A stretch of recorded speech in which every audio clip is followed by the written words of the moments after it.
The world exploded in a symphony of screaming metal and shattering glass. Drew's shuttle twisted through the alien atmosphere like a broken bird, spinning wildly as gravity claimed its prize. Warning lights bathed the cockpit in angry red while alarms shrieked their final song of doom. Come on, come on, Drew shouted over the chaos, his hands dancing across controls that no longer obeyed. The ship bucked and rolled, throwing him against his restraints as the ground rushed up to meet him. The impact was brutal and unforgiving. The shuttle struck the surface with bone-jarring force, carving a deep furrow through the strange, glowing terrain before coming to rest in a twisted heap of smoking metal. For several heartbeats, the only sounds were the groaning of stress metal and the hiss of escaping gases. Drew hung suspended in his harness, blood trickling from a cut on his forehead. His vision swam as consciousness flickered like a dying flame. Sparks cascaded from shattered control panels, lighting up the cramped cockpit in brief, stuttering flashes. Each spark painted dancing shadows on the walls while the acrid smell of burning circuits filled his nostrils. The ship shuddered around him, metal groaning under its own damaged weight. Somewhere in the engine compartment, machinery sputtered and wheezed before falling silent forever. Drew blinked hard, fighting through the fog in his head. His chest burned with each breath, and sharp pain stabbed at his ribs whenever he moved. Get up, he whispered to himself through gritted teeth. Get up, you idiot. Smoke was beginning to fill the cabin, making his eyes water and his throat burn. Drew's fingers fumbled with the harness release, trembling from shock and adrenaline. The lever stuck at first, then snapped free with a violent jolt that sent fresh waves of pain through his injured ribs. At least 2 were cracked, maybe more, but his survival instincts kicked in, pushing the pain to the back of his mind. He grabbed his emergency pack from the storage compartment, the weight of it familiar and reassuring on his shoulder. His legs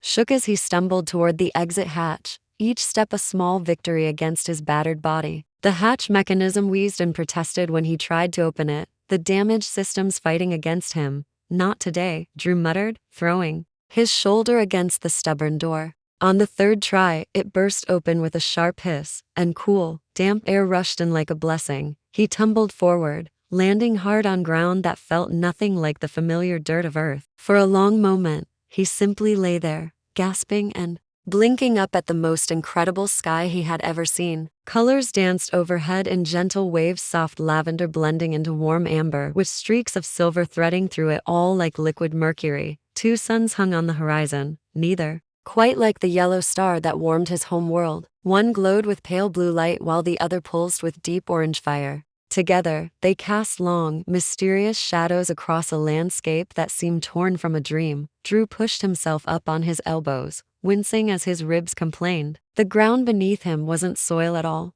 but something soft and spongy that gave slightly under his weight. It looked like moss but shimmered with its own inner light, as if tiny stars had been woven into its fabric. When he shifted, ripples of luminescence spread outward like disturbed water. Around him, a forest of impossible trees stretched toward the heavens. Their trunks were translucent, like living glass, and rivers of soft light flowed through them. From root to crown, the sight was so beautiful it made his chest tight with wonder. Leaves as broad as ship sails rustled in the gentle breeze, their surfaces changing color from emerald to gold to deep purple with each gust of wind. Scattered across the forest floor were pools of liquid light, their surfaces rippling with colors that had no names. Some glowed blue-white like captured starlight, while others pulsed with warm reds and oranges. The air itself seemed to shimmer, as if filled with microscopic diamonds. Drew struggled to his feet, one hand pressed against his aching ribs. He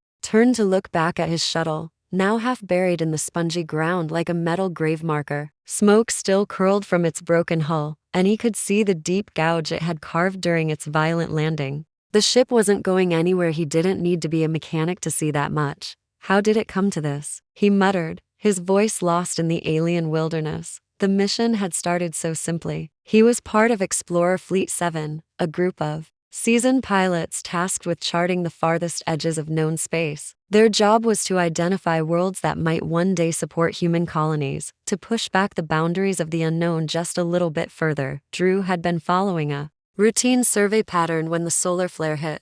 It came out of nowhere, a massive burst of radiation and electromagnetic energy that fried his navigation systems and sent his ship tumbling through hyperspace like a leaf in a hurricane. When he finally dropped back into normal space, he was hopelessly lost. With failing life support and no way to call for help, the planet's gravity had caught him before his emergency beacon could even charge up. For all he knew, he was the only human being in this entire corner of the galaxy. The thought hit him like a physical blow, making his chest tight with panic. Alone, he whispered, and the words seemed to echo in the strange, quiet forest. He forced himself to breathe deeply, to push down the fear that threatened to overwhelm him. Panic was the enemy now. He needed to focus on the basics of survival. Shelter first, then water, food, and maybe, if he was very lucky, a way to repair his ship's communication systems. Drew scanned his surroundings with new purpose. Beyond the glowing forest, a cliff face rose like a broken tooth against the colorful sky. Its jagged surface was dark stone, scarred by time and weather.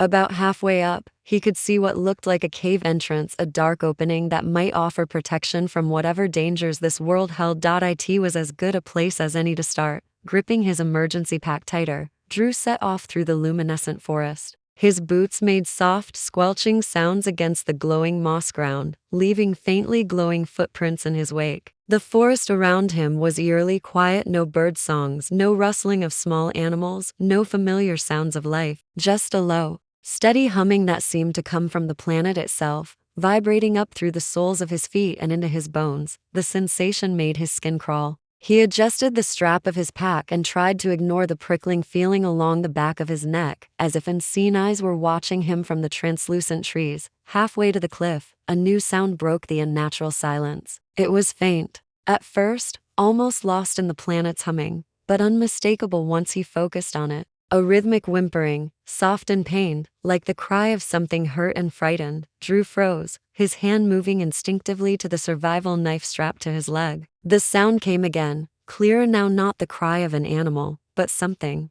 far more disturbing. It was a voice, a small, desperate voice calling out in the darkness. His heart began to pound as he realized the sound was coming from the cave he'd been heading toward. Every instinct screamed at him to turn around, to find shelter somewhere else, anywhere else. But the voice came again, weaker now, and Drew found himself moving forward despite his fear. He approached the cave entrance carefully, slipping behind a cluster of bioluminescent plants that grew around the opening like glowing sentries. The strange flora pulsed with soft blue light, casting dancing shadows on the rock face. As he drew closer, the sound became clearer, a mixture of whispered words and quiet sobs that made his chest ache with sympathy. Drew pushed aside the glowing foliage and peered into the cavern beyond. What he saw took his breath away.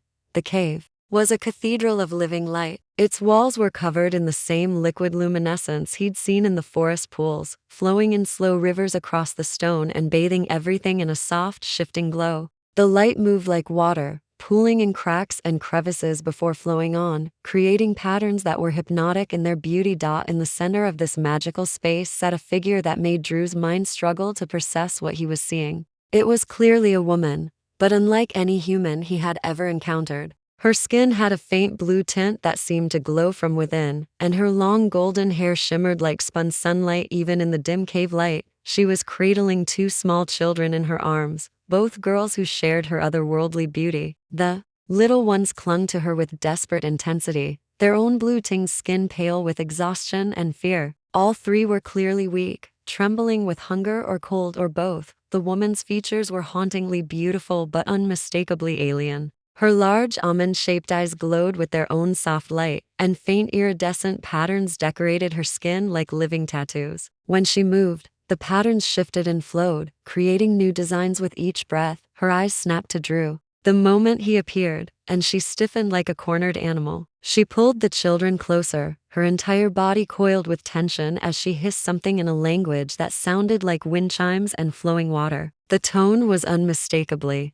defensive, warning him to stay back. "Hey," Drew said softly, raising both hands to show he meant no harm. "I'm not here to hurt you." The smaller of the two girls turned toward him with wide, curious eyes. When she spoke, her voice was like silver bells, soft but perfectly clear. "Are you one of them?" Drew frowned, confused. "One of who?" The mother hissed again, silencing her daughter with a sharp look. Her glowing eyes never left Drew's face, studying him with the intensity of a predator deciding whether he was threat or prey. I don't know who you think I am, Drew said carefully, keeping his voice calm and steady, but I'm just a guy who crash-landed here. I don't even know what this place is called. The older girl, who looked to be maybe 7 or 8 in human years, leaned closer to her mother and whispered something in their musical language. Drew caught only a few words, but he heard her say clearly, "He doesn't glow like they do, Mother." The mother's grip on her children loosened slightly, but her expression remained wary and suspicious. "Why are you here?" she demanded, her words heavily accented but understandable. "An accident," Drew replied honestly. "My ship crashed in the forest. I didn't mean to come here, and I don't want any trouble. I was just looking for shelter when I heard." He gestured toward the cave. "You need help. I can see that. Let me help you." The woman hesitated, her luminous eyes flickering between Drew's face and her daughter's. The internal struggle was clear. She desperately needed help, but trusting a stranger could mean death for her children. "If you harm them," she began, her voice carrying a threat that made Drew's blood run cold. "I won't," Drew said firmly, meaning every word. "I promise you. I won't hurt them or you." The younger girl was still watching him with fascination, apparently less afraid than curious. "Do you know how to fix ships?" she asked suddenly. "Mother's ship is broken too, Lyra," the woman said sharply. "Enough." Drew glanced between them, pieces of the puzzle starting to fall into place. They were stranded, just like him. The mother's obvious exhaustion, the children's frailty, the makeshift bedding of glowing moss scattered in the corner of the cave. It all pointed to weeks, maybe months, of desperate survival. He crouched down slowly, making himself less threatening as he set his pack on the ground. "I'll stay back here," he said, "but I have food and water. It's safe, I promise." The woman studied him for what felt like an eternity. Finally, she gave a small, reluctant nod. Drew unpacked several energy bars and his water purification tablets. Sliding them across the cave floor toward the family, the woman took them with trembling hands, her children watching with wide, unblinking eyes as they shared the precious resources. Drew remained quiet, letting them eat and drink while they grew accustomed to his presence. He noticed the older girl Lyra sneaking glances at him when she thought he wasn't looking. The younger one, who hadn't given her name yet, stayed close to her mother but seemed less frightened now. "What's your name?" Lyra asked suddenly, her curiosity finally overcoming her caution. "Drew," he replied. "And you?" She hesitated, glancing at her mother for permission. "I'm Lyra. This is my sister Kala, and mother is Tay." Tay shot her daughter a reproachful look, but didn't scold her. Instead, she turned her attention back to Drew, her expression grave. "If you stay," she said slowly, "you must understand this place is not safe." Drew nodded. "I figured that much out already." Tay's eyes darkened with memory and fear. "There are others, not like you, not like us. They hunt." A chill crept up Drew's spine. He didn't know who or what these hunters were, but something in Tay's voice told him he would find out soon enough. For now, though, survival came first. Whatever this family had endured, whatever they were running from, he was determined to help them, and maybe in helping them, he could find a way to save himself too. Drew settled cross-legged on the cool, spongy ground just inside the cave entrance. He pulled out his survival knife and began sharpening it against a smooth piece of dark stone he'd found near a stream earlier. The rhythmic scraping sound was oddly comforting, helping to quiet the racing thoughts in his mind. His muscles ached from the crash, and his ribs sent sharp spikes of pain through his chest with every breath, but he pushed the discomfort aside. He had work to do. Behind him, he could hear the soft rustle of movement as Lyra and Kala peeked around their mother's protective form. Tay remained seated against the far wall of the cave, her watchful eyes never leaving him. Despite her obvious exhaustion, "You're making your weapon sharper," Lyra said suddenly, taking a small step forward. Her golden hair caught the cave's soft light, making it shimmer like liquid metal. "It's not just a weapon," Drew replied, holding up the blade so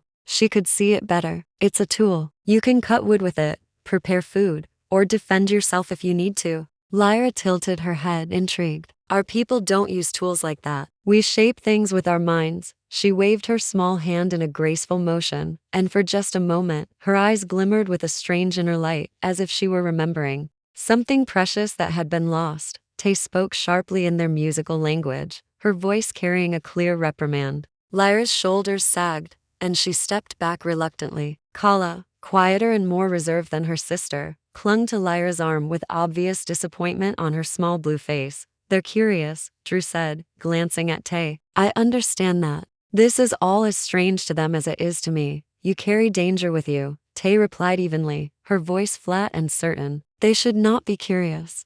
I'd rather they understand than fear me, Drew countered, his tone calm but firm. Fear makes people do stupid things. Understanding keeps everyone alive. Tay narrowed her glowing eyes, clearly skeptical of his words, but she said nothing more. The silence stretched between them like a taut wire, heavy with unspoken questions and barely contained tension. Drew took a deep breath and decided to break it. Why are you hiding here? He asked, turning the blade in his hands as if the question were just casual conversation. You said there were hunters. What are they hunting? There are hunters. What are they? Animals? Other beings? Something else, Tella hesitated, her gaze flicking to her daughters. Lyra and Kella both looked up at her expectantly, as if waiting for permission to speak. They are machines, Talai said finally. Her voice wavered but steadied it quickly. Remnants of war they were built to destroy, but now they hunt anything that glows or light draws them. Machines, Drew repeated, his brow furrowing. Autonomous, they were designed to follow commands, Tala explained. But the ones here are broken, their purpose is corrupted. They sense life as an enemy, we're prey to them. Drew absorbed this, his mind spinning with possibilities. War remnants, science machines, a planet where glowing beings like Tala and her daughters were seen as targets. It explained the cave and the careful way she moved, always staying close to the shadows. Why not leave the cave? He asked. Find a safer place. Tiala gave a bitter laugh, the sound sharp and startling and quiet. There is no safe place. The forest hides us, but the light of the stars above will betray us if we go too far. Drew leaned back, considering her words. It made sense now why she was so guarded, why her daughters had seemed so frail. They were prisoners in their own home, hunted by creations meant for war. Laura broke the heavy silence, her voice soft. Do humans have war too? The question caught Drew off guard. He paused, the knife slipping slightly in his grip. Yes, he admitted after a moment. More than I'd like to say. Do you fight in them? She asked, her wide glowing eyes fixed on him. Drew hesitated, then shook his head. I study, explore, try to understand things, but I've seen war. It leaves scars no one can heal. Lyra's lips pressed into a thin line and she looked away.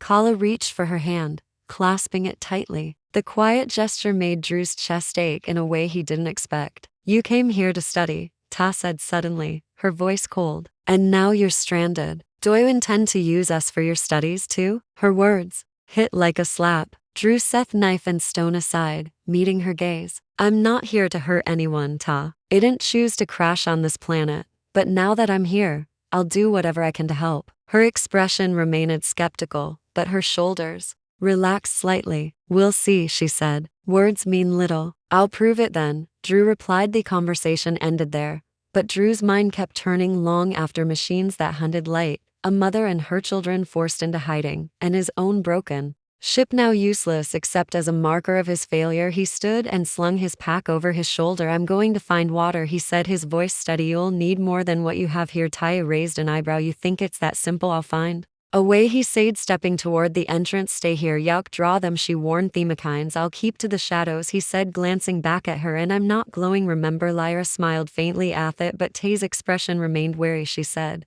nothing as he slipped out of the cave, disappearing into the luminous forest. The forest was alive in a way Drew had never seen before. The ground pulsed faintly under his boots, and the air felt charged, as if the planet itself was alive. He moved carefully, avoiding larger pools of glowing liquid and sticking close to the thicker trees. He found the stream not far from the cave, its water crystal clear and cool to the touch. Drew crouched, filling his filter and watching the forest for movement. His instincts told him he wasn't alone, though he hadn't seen anything yet. The hum came first, a low, vibrating sound that seemed to resonate in his bones. Drew froze, his hand going to his knife. From the shadows of the trees, something emerged, a sleek, metallic shape.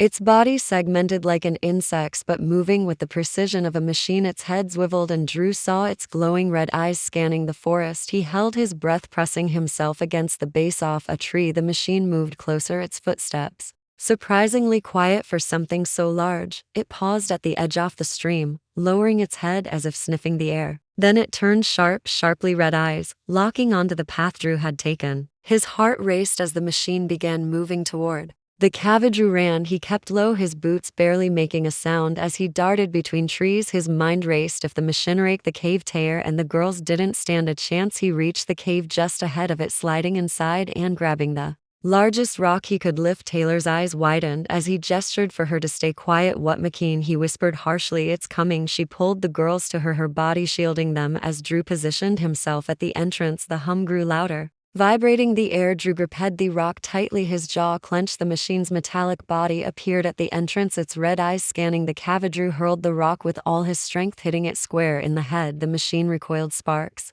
flying. It didn't retreat back, Drew shouted, grabbing another rock. The machine lunged and Drew swung with everything he had. The impact sent vibrations up his arms, but the machine staggered, its movements jerking. O'Tayer stood then, her voice cutting through the chaos. Enough, come inside. You barely had time to register her words before a soft glow spread from her hands, enveloping the cave. The machine froze, its body trembling before it collapsed. Lifeless, Drew stared, breathing hard. What was that? T's glow faded, her expression unreadable. A reminder, she said softly. Not everything is as it seems. He sank to the ground, his mind reeling. There was more to this family and this planet than he'd realized. The cave was silent, except for the occasional drip of water from the luminous moss lining its walls. Drew leaned against the rocky entrance, that knife in his hand, catching faint glimmers of light. His body ached from days of vigilance and labor, but it faced the unrelenting tension that wore him down. The most outside the forest pulsed faintly, its bioluminescent glow creating an eerie twilight that never truly faded. It was beautiful, but beauty on this planet always came with a Cressida sat by the girls,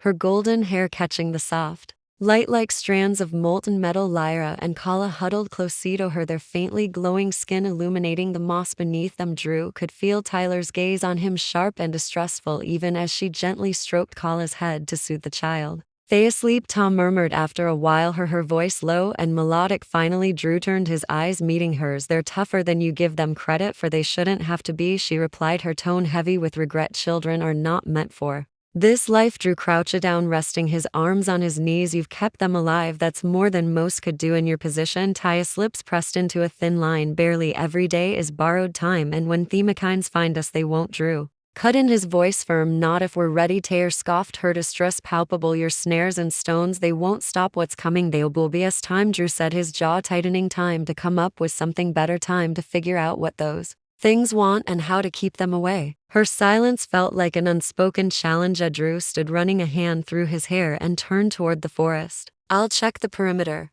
make sure the traps are holding. You're wasting your energy, she said, but there was no venom in her tone this time, just weariness. A soul, maybe, he replied, stepping out into the glowing forest. It's better than waiting to die. The traps were crude but effective. Drew had spent hours with reweaving vines and sharpening stones into rudimentary snares and spikes. The first few traps near the stream were intact. He crouched by one of the snares, tightening the knots and testing the tension. Satisfied, he moved deeper into the forest, his senses sharp for any sign of movement. The hum started faintly, so low it was almost imperceptible. Drew froze, his hand gripping the hilt of his knife. The sound grew louder, vibrating in his chest like the distant rumble of an approaching storm. He turned toward the noise, his eyes scanning the glowing foliage. A red light flickered between the trees, moving with unnatural precision. Drew's heart pounded as the light drew closer, accompanied by thewing of servos and the sharp clicks of metal limbs. He ducked behind a large glowing tree, holding his breath as Themikine came into view. It was smaller than the last one, its insect-like body sleek and angular, its head swiveled, scanning the area with an unsettling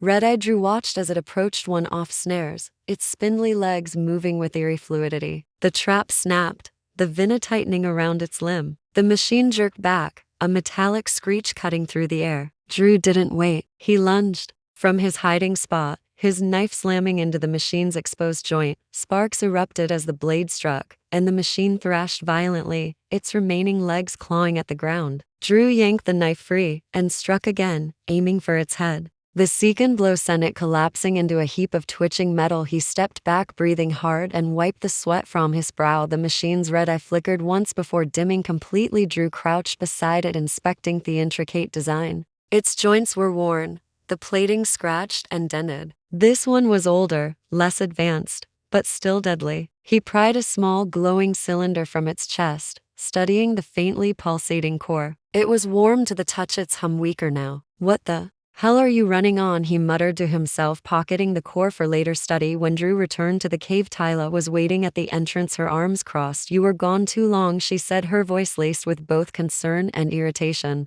"Ran into," Drew replied, tossing the glowing core to her. She caught it instinctively, her eyes narrowing as she studied the object. "Yao killed another one," she said, a note of surprise in her voice. "They're not invincible," Drew said, stepping past Hirinto. "The cave, but they're persistent." Lyra sat up, rubbing her eyes. "What happened?" she asked, her voice groggy. "Drew killed one of the machines," Taylor said, holding up the core. "Another scout." Lyra's eyes Ed, "Did it see the cave?" "No," Drew assured her. "The traps work." Taylor's expression remained grim. "They'll keep coming. The more we destroy, the more they'll send. It's only a matter of time. Then we need to stop waiting for them to find us," Drew said, his voice resolute. "We need to take the fight to them." Taylor stared at him, incredulous. "Are you mad? You want to attack them? With what? Your knife and your vines?" Drew held her gaze, is unflinching. "We can't stay here forever. If we don't act, we're sitting ducks." Lyra stood, her small hands balled into fists. "I'll help," she said, her voice trembling but determined. "If Drew thinks we can fight, we should round it on her daughter." "You will do no such thing. You're a child, not a soldier." Lyra's glowing eyes burned with defiance. "I'm tired of hiding. I'm tired of being afraid." T's expression faltered, her shoulders slumping. She turned back to Drew, her voice quieter. "And what happens when you fail? When more machines come angrier than before?" Drew stepped closer, his voice steady. "Then we make sure they regret it. We fight smarter, not harder. We figure out their weaknesses, disrupt their systems, and make this place uninhabitable for them." Taylor sighed, her fingers tightening around the core. "You're reckless." "I'm alive," Drew said, "and so are you. Let's keep it that way for the first time." Taylor didn't argue. Instead, she walked to the corner of the cave where a small pile of scavenged parts lay. She picked up a curved metal shard, inspecting it thoughtfully. "If we're going to fight," she said, her voice softer now, "we need more than traps and knives. We need tools, weapons." Drew smiled faintly. "Then let's get to work." The night passed in tense preparation. Tiela dismantled the glowing core, studying its intricate design, while Drew sharpened his knife and prepared more traps.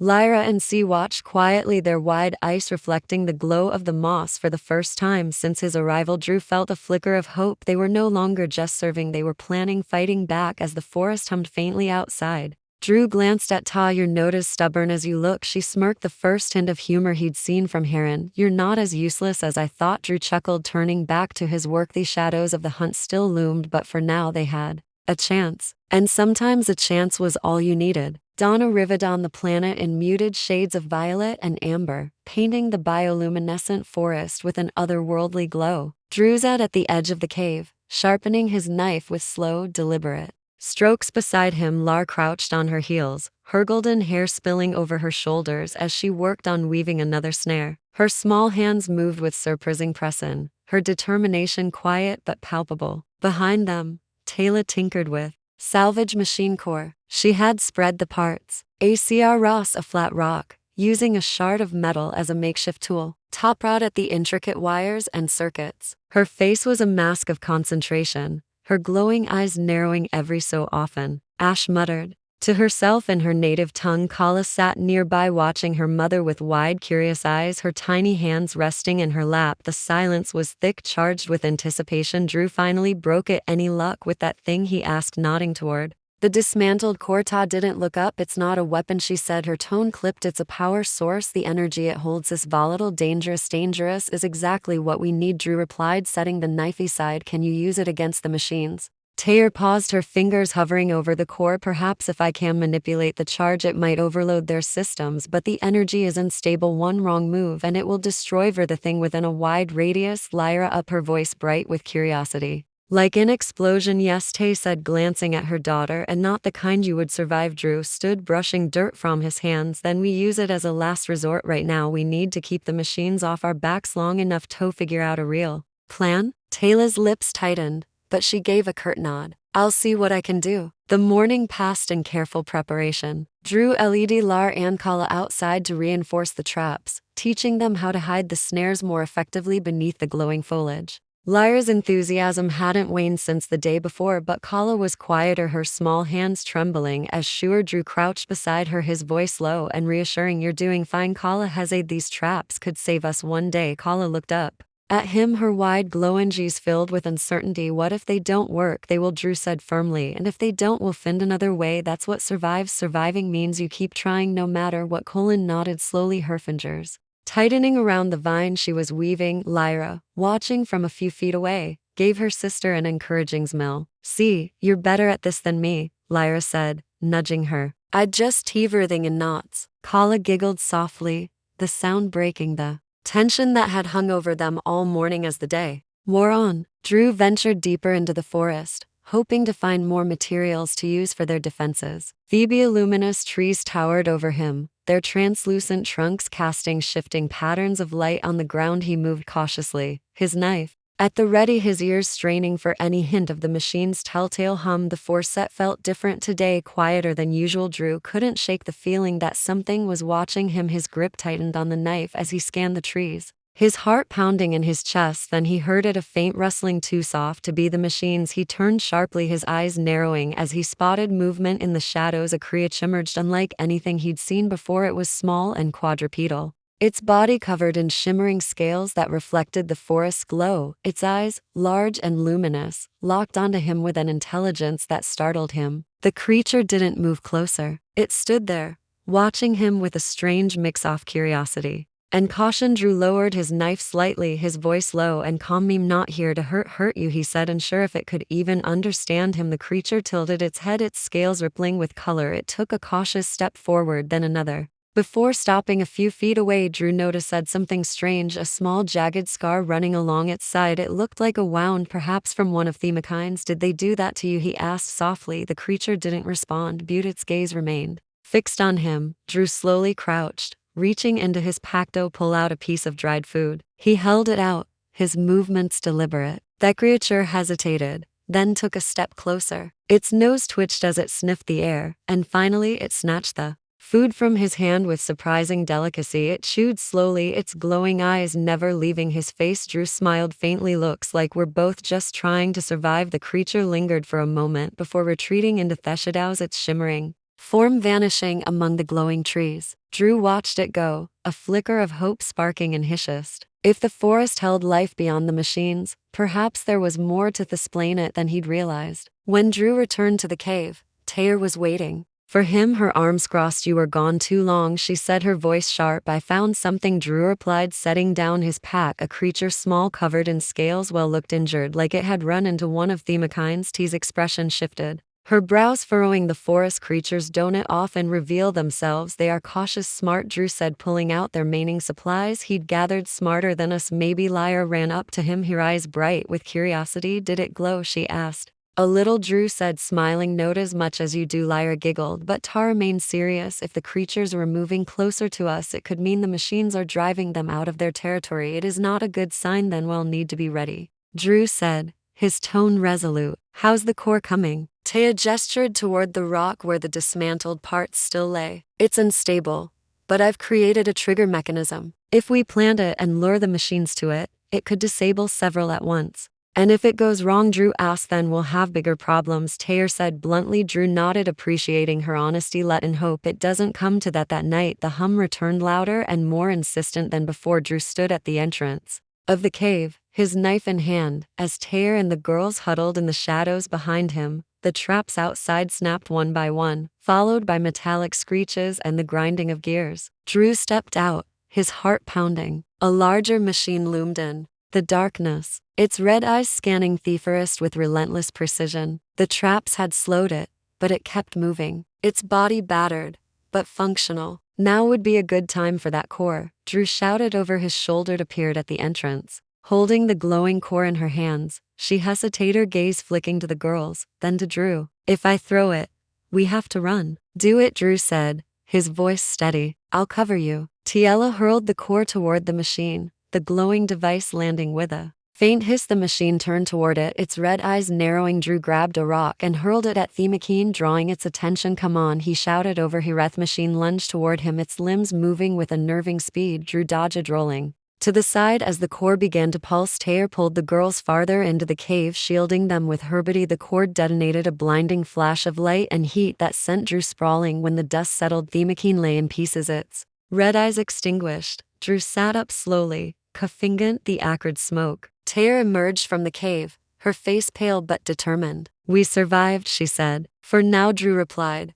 pulling himself to his feet. But this isn't over. Tear nodded, her gaze hardening. Then we fight smarter together. Drew smiled faintly, the flicker of hope in his chest burning a little brighter. For the first time, they weren't just surviving, they were fighting back. The forest seemed to hold its breath. Drew crouched low behind a tangle of bioluminescent vines, his pulse steadied. Despite the weight of anticipation before him loomed the ruins, a massive construct of jagged metal and ancients, and crimson light pulsed from within, throwing fractured shadows across the surrounding terrain. The hum that emanated from the structure was deep and unrelenting, a constant reminder of the mechanical monstrosities that lay within. Beside him, Taylor knelt, her glowing eyes fixed on the structure. Her jaw was tight and her hands rested on the scavenged tools they had fashioned into weapons. Lyra and Kala huddled further back, their golden hair catching faint glimmers of the crimson glow. Lyra held a bundle of vines tied into crudescners, her knuckles white as she clutched them. Kala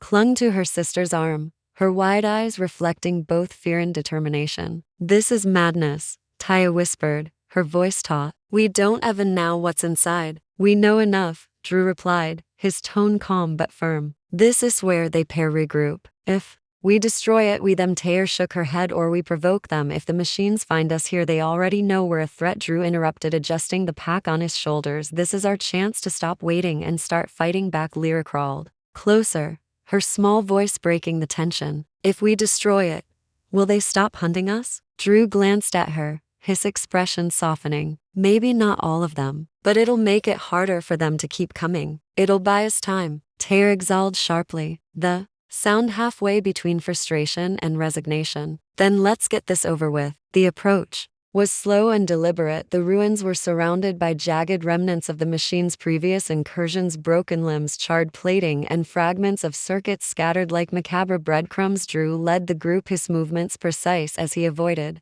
the exposed patches of metal that would betray their footsteps. Every sound seemed amplified, from the faint rustle of vines underfoot to the quiet hum of their breaths as they neared the entrance. Drew signaled for the group to stop. He pointed to a machine guarding the doorway, its massive form bristling with weaponry. Unlike the smaller scouts they had encountered, this one moved with calculated precision, its red eyes scanning the surroundings in wide arcs. We can't take that head on, Drew murmured, glancing at Tella. We need a distraction. Tella's gaze shifted to Lar, who held the small improvised no-maker Drew had crafted. Without a word, the girl stepped forward, her hands trembling but steady. Drew reached out, stopping her. You sure about this? He asked. Lyra nodded, her chin lifting defiantly. I can do it. Drew hesitated, then released her. Toss it far, and as soon as it moves, get back here. Elora crept to the edge of the foliage, the device cradled in her hands. With a swift motion, she hurled it into the distance. It clattered against the debris, emitting a shrill, piercing tone that echoed through the clearing. The machine froze its head, snapping toward the sound. With a series of sharp clicks, it turned and stalked toward the noise, its red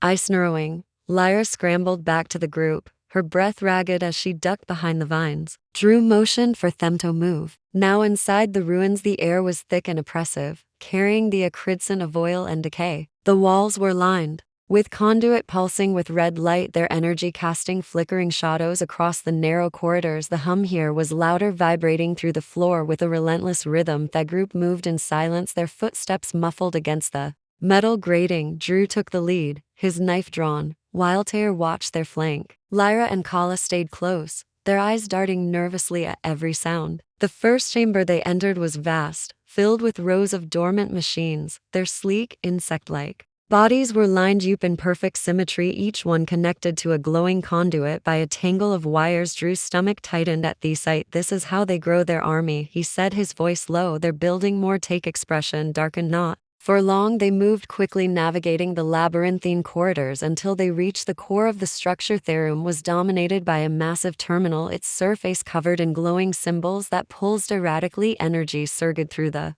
conduits converging on a central node that throbbed with power. "This is it," Drew said, setting his pack down. He began pulling out the salvage components and tools they had gathered. "If we overload this node, it'll trigger a chain reaction. The whole place will go up." Taylor knelt beside him, her fingers brushing the edges of the terminal. "It's unstable. If you make one mistake, I won't." Drew said, his tone firm. "Just keep watch." The hum grew louder as Drew worked, his moving with practiced efficiency. Sweat dripped down his brow as he connected wires, each spark of energy a reminder of how little room there was for error. T stood guard at the entrance, her glowing eyes scanning the corridor for signs of movement. Lyra and Kala huddled nearby, their small hands clutching each other tightly. Kala's voice broke the silence, a soft whisper that barely carried. "What if the machinists come back?" "They will," Taylor said, her voice steady, "but we'll be ready." The words were meant to reassure, but even Taylor seemed unconvinced. The tension in the room was palpable, each second stretching longer than the last. Suddenly the hum shifted, its tone rising to a piercing whine. Taylor turned sharply, her body tense. "They're coming." Drew glanced over his shoulder, his expression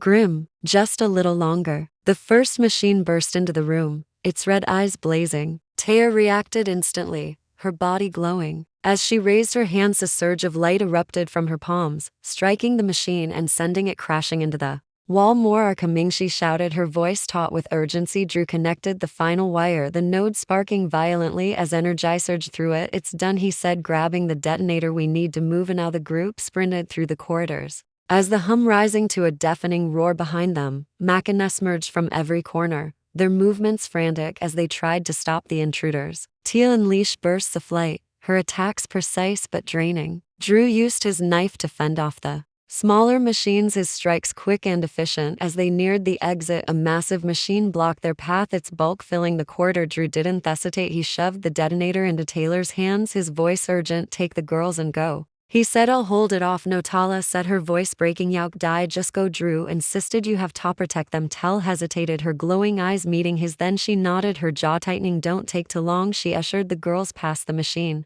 her light creating a shield that deflected its attacks. Drew stayed behind, his knife raised, his body coiled with resolve. The detonator timer ticked down as Drew fought, his movements a blur of desperation and precision. When the final second passed, he threw himself toward the exit, the explosion erupting behind him in a blinding flash of light and heat. Outside, the ruins collapsed in a cascade of fire and metal, the crimson glow extinguished. Tia and the girl stood at the edge of the clearing, their faces streaked with soot and tears. Drew emerged from the wreckage, his body battered but alive. Lyra and Kala ran to him, their small arms wrapping around him tightly. "You did it," Taylor said, her voice soft but filled with awe. "For now," Drew replied, his voice horror. "But this isn't over." Taya placed a hand on his shoulder, her expression steady. "Then we'll fight together." Drew nodded, a faint smile breaking through the exhaustion. The ruins lay in smoldering ruin behind them, a testament to their first victory. It wasn't the end, but it was a start, and for the first time hope burned brighter than fear. The forest no longer glowed as brightly as before. The explosion had left its mark, with blackened debris scattered among the shimmering foliage. The hum of themokines was gone, replaced by a haunting stillness. Drew sat at the edge of the clearing, his hand resting on his niche, his gaze fixed on the distant horizon. His breathing was slow and deliberate, but every muscle in his body acted a constant reminder of how close they had come to death. Behind him, Ta tended Twara and Kala, who sat huddled together on a patch of moss. The girls were quiet, their usual energy subdued by the weight of what they had just survived. Tay's golden hair shimmered faintly as she leaned over Kala, murmuring soft words in her native tongue. RW couldn't hear what she was saying, but the gentle ESS in her tone told him enough. "Are they hurt?" he asked, his voice low. Taylor glanced up, her glowing eyes meeting his. "Just scared," she said. "They'll be all right." Drew nodded, exhaling slowly. "We bought ourselves some time, that's all we could do." Taylor straightened, her expression sharp. "Time ain't enough. You saw what was in those ruins. They won't stop. We've weakened them," Drew said. "We've got a chance to plan." Taylor crossed her arms, her gaze hardening. "And what will you do when they send more? When their makers come looking for answers?" Drew frowned. "Makers?" Ta hesitated, as if she had said too much. She sat down across from him, her voice quieter now. "The machines didn't build themselves. They were created for war, as I told you, but they're creators. They might still exist. Drew's stomach tightened. If they're out there, why haven't they come back? Maybe they abandoned them, Tala said. Or maybe they waiting for the Macanesto. Finish what they started. The implication hung in the air, heavy and unsettling. Drew leaned back, running a hand through his hair. Then we need to find answers. And how do you propose we do that? Tia asked, her tone edged with skepticism. We go to the source, Drew said, his voice steady. We find out where themokines are coming from and stop it at the rot. Taylor stared at him, her expression unreadable. Finally, she sighed and shook her head. You're reckless. But maybe recklessness is what we need. The journey began the next morning. Drew led the way, using the map he had pieced together from the ruins' fragmented date trail.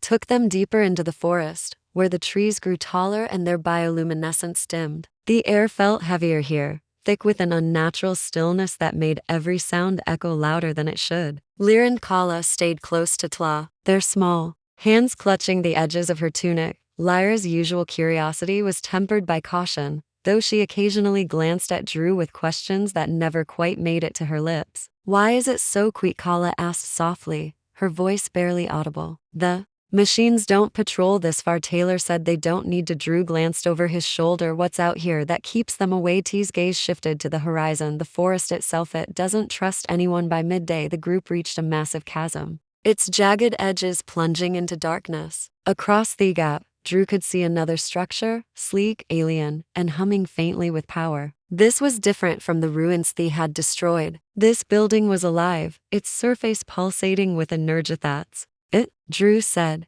his voice quiet. The source? Taylor frowned. How do you know? Because it's guarded, Drew replied, pointing toward the base of the structure. Machines swarmed the area, their movements precise and methodical, unlike the ones they had fought before. These were larger, more advanced, their metallic bodies gleaming with polished surfaces. We can't fight them all, Tala said. We won't have to, Drew replied, pulled the salvage device from his pack, the same one Taylor had modified to disrupt the machine. Course, this is our way in, and if it doesn't work, Taylor asked, then we improvise, Drew said, a faint smile tugging at his lips. Ta shook her head, but there was no anger in her expression this time, only resignation. Crossing the chasm was a challenge. Drew used vines to create a makeshift rope bridge, his movement skillful as he secured it to the jagged edges. Once the bridge was complete, he motioned for the others to follow. Lyra went first, her small hands gripping the vines tightly as she moved across. Drew held his breath as she reached the other side, her feet landing safely on the solid ground. Kala followed, her face pale but determined. Ta crossed last, her movement swift and deliberate. Once they were all across, Drew turned toward the structure. Stay here, he said, his voice firm. I'll plant the device. No, Taylor said. We go together. Drew hesitated, then nodded. Stay close. Inside the structure, the air was cold and sterile. The walls were lined with conduits that glowed faintly, their light casting eerie shadows. The hum here was different, more purposeful, as if the building itself was alive. Drew led the way, his knife in hand. Every step was careful, every movement deliberate. The machines patrolled the corridors in precise patterns, their readies scanning for intruders. They reached the core chamber without incident. The room was massive, its walls lined with glowing panels that pulsed in rhythmic waves. At the center of the room stood a towering device, its surface covered in intricate designs that seemed to shift and shimmer. This is it, Drew said, pulling Theodivus from his pack. This is what we came for. Tella stood beside him, her gaze fixed on the core. It's beautiful and dangerous. Drew nodded, his hands moving quickly as he set